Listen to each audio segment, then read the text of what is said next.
I want to ask you about, since we have a presence this year of Nobuko Imai, I thought it would be very interesting if you touched on the subject. She also studied with you, I believe. Yes, Nobuko studied with me. She came to study with me in Rome.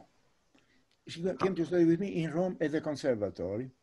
And then I think she came to Siena.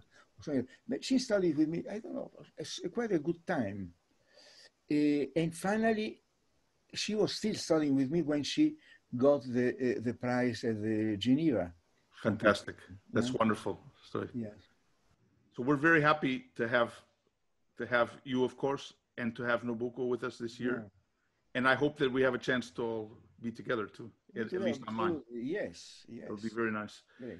That's great. So can we talk about the trio d'archi, please? Because it's my favorite group. I learned those pieces of Beethoven, all the trios of Beethoven, from those Deutsche Grammophon recordings.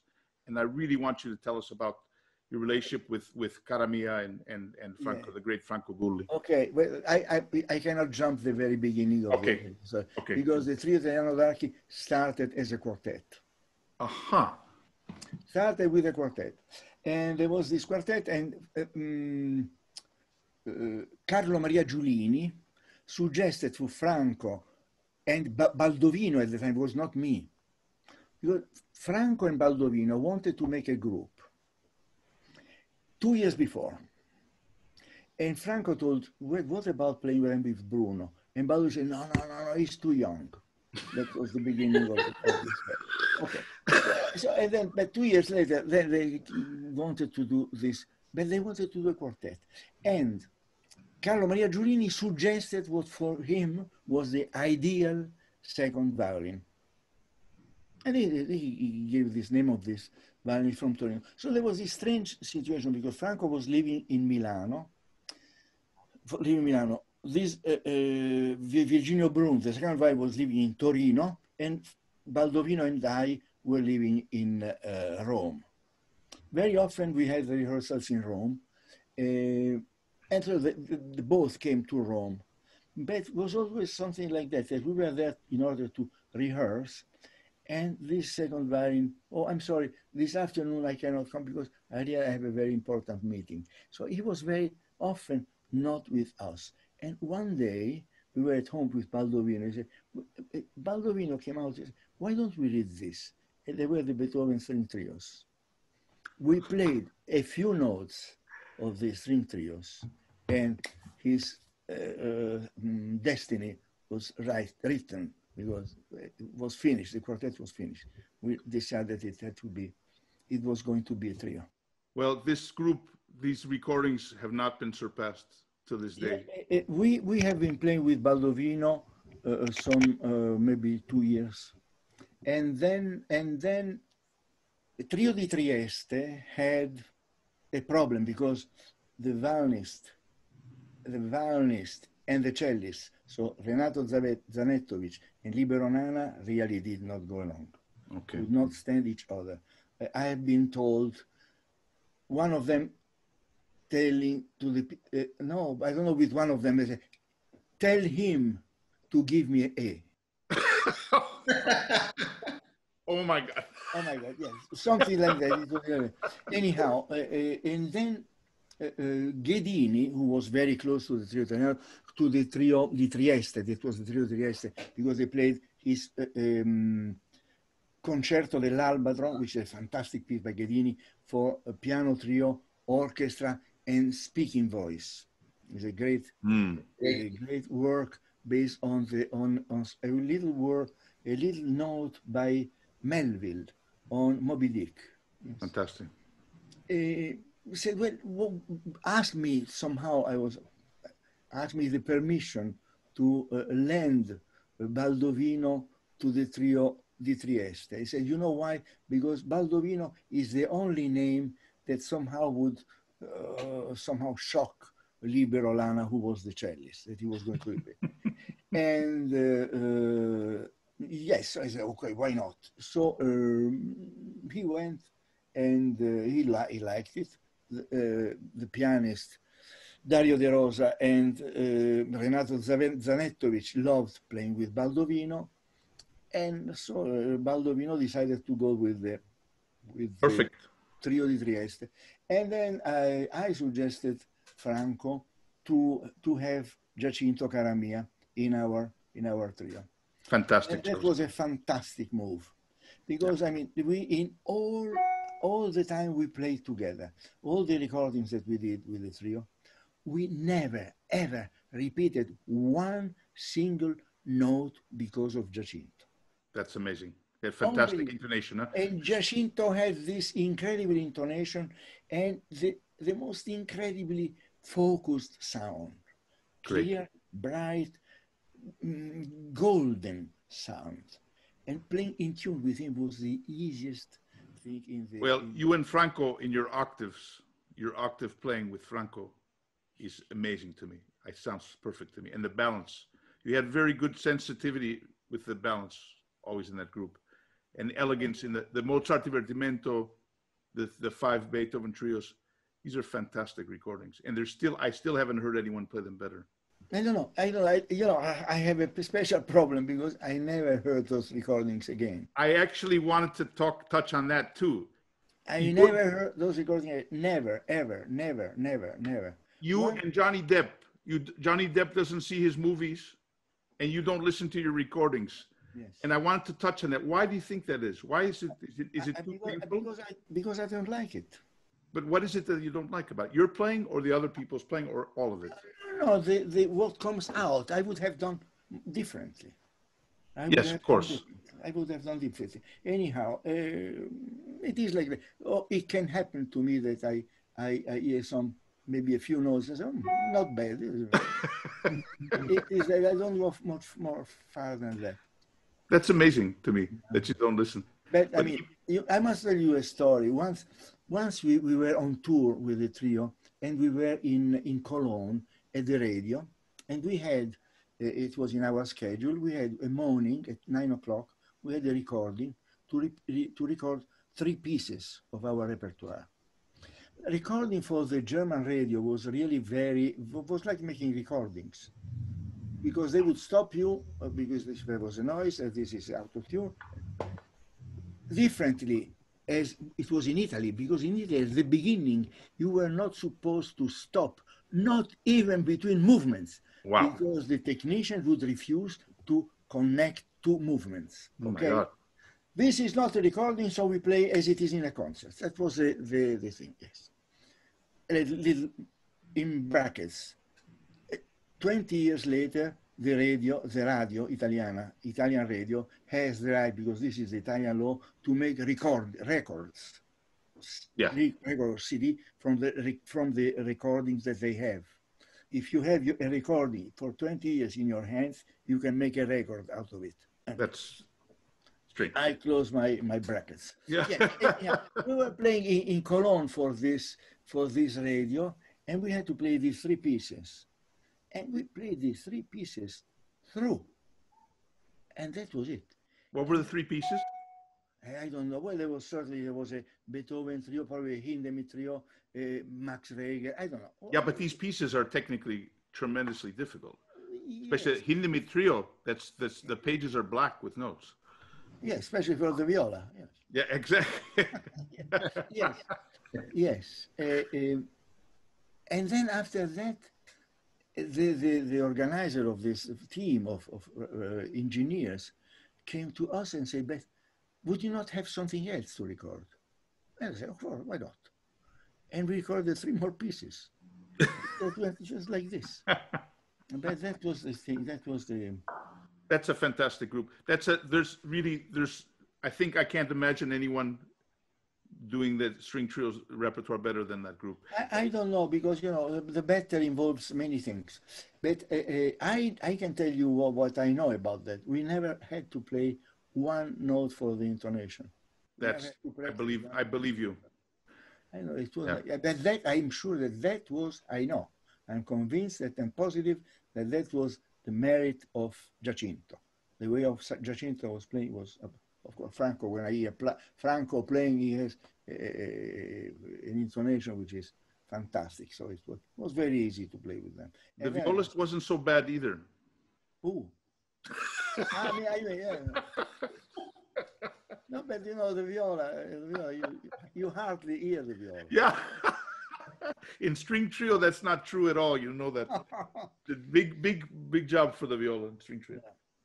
So after that, after the trio, what kind of chamber music? Then you started playing chamber with everyone, I think, after that, right? No, no, there was a quartetto di Roma before the string trio. Aha. There was a quartetto di Roma, which was which happened. There was a trio Santo Liquido, Arrigo Pelliccia. Ah, Rigo Pelliccia. Arrigo Pelliccia. Listen, his Sinfonia Concertante with Grumiaux. Listen to see. Ah, it's fantastic. He plays there the viola, and he was the violin of this. And then Massimo Amfiteatrov and Ornella Puliti Santo Liquido. They were a fantastic piano trio. Wow. And I mean, they asked my mother, because I was still under my mother, if I could play with them and make a piano quartet. Wow. And my mother said yes. And then I know what I learned from these three incredible players. Yeah, sure. I know what I learned because, well, of course, first to play with a group that includes a piano changes all your perspective. I mean, you arrive there. I was arriving there practically from the Musici. Yeah. From the Musici with Baroque, even if we were playing very alla Garibaldina, like Garibaldi. Before the concert, like, okay, ragazzi, alla Garibaldina, something like that. But still, when you play this Baroque music, you cannot do too much. And then playing with the big repertoire like Brahms quartets, and the repertoire of the piano quartet was something complete, and that opened my mind. Yeah, and there were, I mean, I already said this in other occasions, but there were three lions of the stage. Really? And that is something that, I mean, they impressed me in that way. Yeah. And that remains, and I will always say that there were three lions of the stage. So this is not senility. If I repeat myself, other things are senility, but not this. This is only because it happened, and because I can only repeat it. But so you were the youngest member of the group. Of that group. By far. Yeah, that's great. Well, that's a great situation for you then to have this to drink from the fountains of experience with people. That's wonderful. That was, excuse me, it was also something, for many, many years of my life, I was always the youngest of a group. I was also the youngest of the Trio Italiano d'Archi. Great. Yes. Fantastic. And then one day, suddenly, boom, I was the oldest. How did that happen? What happened? I don't know. I thought I was a moment absent-minded. And then it happens. But I must say that I do enjoy it. I do enjoy it. Because being the youngest, I mean, also because I had the chance to do many things with young players. And I love to play together with young players. And I know what I received by playing together with these young people. Bruno, can you just briefly tell us who you've played the Sinfonia Concertante with? Well, I played the Sinfonia Concertante. The first Sinfonia Concertante was with Franco Gulli. I had a recording of that. I have a recording with the Angelicum Orchestra in Milano. That's right. I had that. Conducted by Alceo Galliera. Yes. Then later on in the years, I recorded another time with Franco, the Sinfonia Concertante with the Orchestra da Camera di Padova. That recording, I don't know. I did it again. And then I played it with Wolfgang Schneiderhan. And Celibidache. Wow. Yes. And in the last movement, I broke a string of my viola. In the tutti, in the opening tutti of the orchestra, I was still there waiting. I heard this noise, and it was my string that had broken. And Schneiderhan was also, he was much older than me, didn't say anything, got my viola, took my viola from my hands, gave it to the first viola, grabbed his viola, gave it to me. And I played the last movement with on this viola, which was very nice. It was a good viola. It was a very good viola. That's so good. that is one Sinfonia Concertante that I will never forget. There's another one that I will never forget. It was with Edith Peinemann in Stuttgart, and I was playing Ti-tora, ti-ra-ta, and my brother had that beautiful vigneron bow. He broke. Oh my God. Broke. That's like, terrible. That's a tragedy when it happens. Yes. So the Sinfonia Concertante somehow, but people said that with Sinfonia Concertante you have to be careful. In my experience, I mean, I played it so many times, so this doesn't count. But I mean, those two episodes somehow are something that I do remember. And then I played it with Schering. I played it with Anne-Sophie Mutter. I know the recording with now I don't remember exactly the name, so I don't want to say a wrong name, but it is funny because there is a story. I was engaged to play this Sinfonia Concertante in Jerusalem with Sandor Weig conducting, the Jerusalem Chamber Orchestra, and this violinist. So when I told to my American friends that I was going to play with this violinist, they said, "Oh, he's going to drive you crazy with the bowings." I said, okay, interesting. So when I arrived to the first rehearsal, I told him, "Look, tell me what you want to do, because for me, up, down is all the same." And the easiest rehearsals of my life. And he even accepted some suggestion of bowings that I gave him. It was his right way just to say, "Tell me what you want to do, because I don't mind." So that was not true what they said. The warning was not necessary. No? I don't know. Well, probably I don't know. But I mean, I've spent my life in chamber music, and I saw much about chamber music, and I learned so much of the human being in chamber music. I see people struggling for having a crescendo in that very bad. No, we must do a crescendo here. And okay, let's do the crescendo. And then next day they forget to do the crescendo. This happens so many times in my life. Yeah. I know. So sometimes the rehearsals are not the search of something, but just a sort of energy that somehow has to come out, like perspiration. Maybe people looking for security, no, their own personal security. Yes. But that's interesting. So but I know that you played chamber music with so many people, and I know you've done a lot of festivals. But if you want to talk about maybe about your festival, La Musica in Florida, for example, or this is festival La Musica in Florida is a holiday. Right. Because grazie Cocca, grazie mille. It is a holiday because I choose the players to play with. So normally I choose people that play well and have a good character. We went through, I think this could have been probably the 36th year of the festival. Amazing. And in all this year we only had one case of somebody who did not react well yes, somebody that, "Can we do this again?" And he says, "No, we have already done it." Oh. So that was it. Okay, finished. Sure. But that was the very, very only. So I was clever enough to find people that play well and are good team workers, because that is important. And then I do programs that I would like to go and listen. So it is very, very easy. Rehearsals are all open to public. Very nice. And you can do that in Florida, because there are many retired people in Florida. They have nothing to do. They go with pleasure to listen to rehearsals. Fantastic. And I think that for next year, I don't have to work to do a new program, because there is still the old program that is going to be used. True. And you briefly played with the Weig Quartet also. I also played with the Weig Quartet. And it was interesting because in that I played around 1 year or so, a little bit more than 1 year. But in this time, we did all Beethoven quartets. Wow. And that was something. That was something because they are difficult.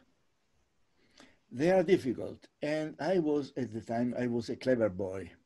And I said, they are not going to stop to make me learn these pieces. They are not going to waste time for me. That's fantastic. Great attitude. So I arrived there really, really well prepared. That's fantastic. Yeah. And what about in Chigiana? You've been there for a long time. Are you also giving concerts in Siena? In Siena, yes. In Siena, we started in Siena to do concerts with students. We do concert with students, so I asked Riccardo and I asked Menezes to give me two of their students, and then we put together some pieces. And this year, I'm supposed to prepare the Shostakovich piano quintet. Very nice. Very nice. I never did a program like that, but Riccardo did it last year, and I think it works, because to prepare two big chamber music pieces is in practically 10 days. Yeah. 10, or let's say 10 afternoons. Yeah. It's hard work. Yeah. We're very happy to have you with us in Lucca. For me, it's, well, aside from all the musical assets that you give to the festival, your presence is always greatly appreciated by all of us. And I'm particularly happy that we're going to see each other soon. And it's going to be, hopefully will be very soon. Next week, I guess, we'll be able to see each other. Had I known that before, I would always have come with a tuxedo at least. But I wanted to ask you just briefly about Rostropovich also, because I know you recorded the trios, the Beethoven trios, like once again with Ansufi Mutter and Rostropovich, and yes, he was quite a character. So if you want to share a little bit, I mean, he was a great man. Slava was a great man. Slava could have been one of the finest politicians in the world because of his culture, because of his tact. He was the sensitivity, and was a fantastic person. Some characteristic things. He had a fixed idea. We went on tour once, and his idea is to leave with the first possible plane in the day. Really? The first one. You had a concert the night, and then you had endless celebrations after the concert, and then maybe 3 hours sleep, and then the first airplane in the morning, and then you arrive there, and then you rest, and you are there.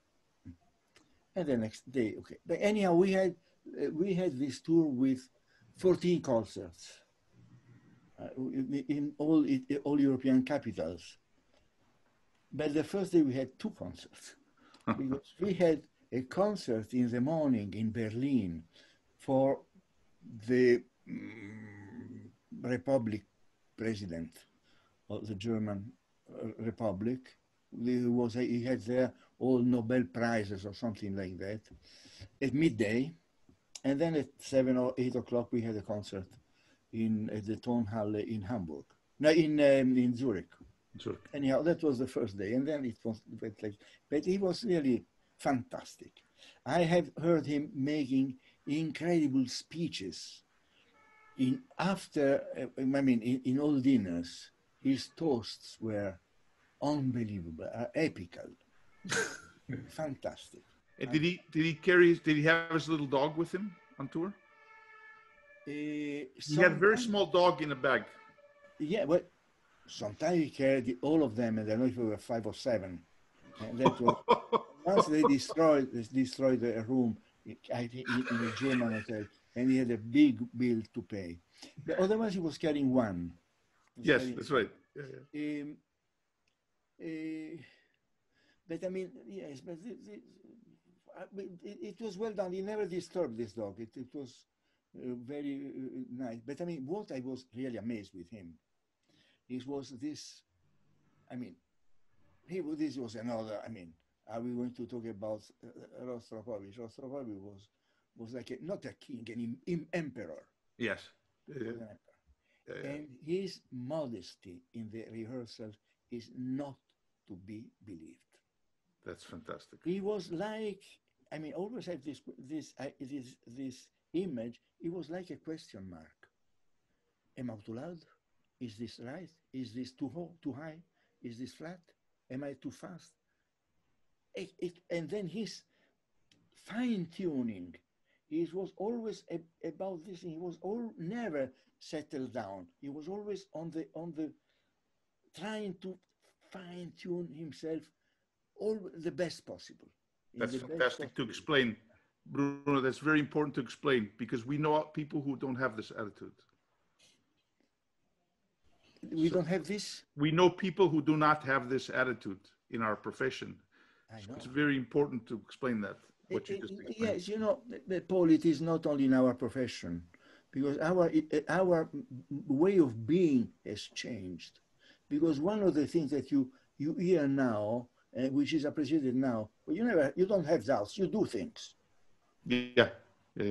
You don't ask, you just get. Oh. My friend, this is something that I find revolting, but I mean, it is.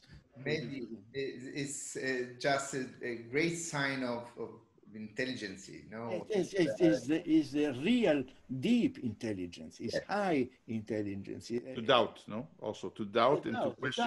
Doubt. It's a continuous search. And then the other interesting person was Anne-Sophie, because Anne-Sophie Mutter, this incredible diva, was the most incredible professionist that I have ever met. Very.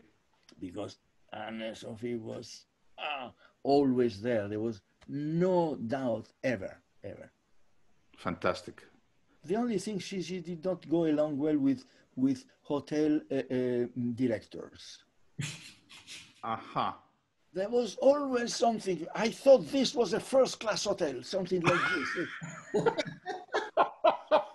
That was but I mean, she was absolutely adorable in the rehearsals, incredibly well prepared, incredible. And she had COVID-19, I think. I think she had, no? Really? I think so, yeah. I heard. But she's okay. She's okay. But she had, yeah, I heard that she had case, but it was a mild case. It was, so she's okay now. That's the important thing. Bruno, I think you have stories for many more programs like this. Well, yes. I mean, now you cut all what you want to cut. Because the Maestro Cecchetti will make amputations. Ricardo, if you want to, it's been a great pleasure to be here, to listen to your histories, stories, and there are so many beautiful things to know and to learn about, because I think it's a great example to listen about these very important, legendary people, really. Because talking about Franco Gulli nowadays is just a name on beautiful recordings. We just talked about his Paganini was so elegant. That is a word that is rarely combined with Paganini. No, that on the contrary is one of his main characteristics.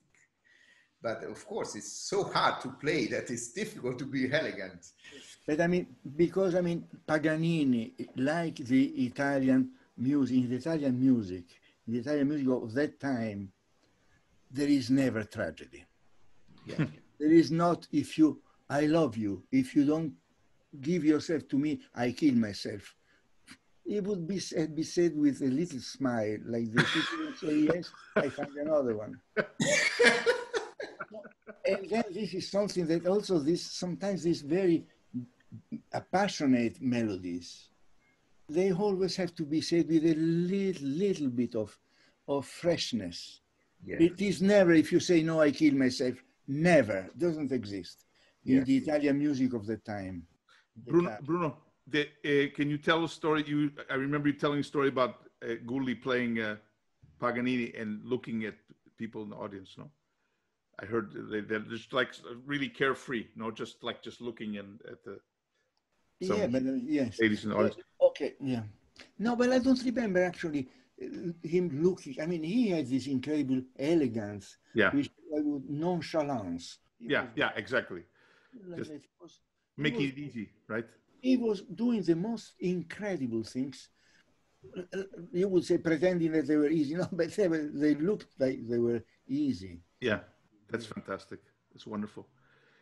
Bruno, I'm really, thank you very much for for this time with us. And Riccardo, if you want to ask anything else. No, I don't want to bother anymore. No, come on, you Long gave, interview and talk. you gave me. Very happy and well, thank you very much.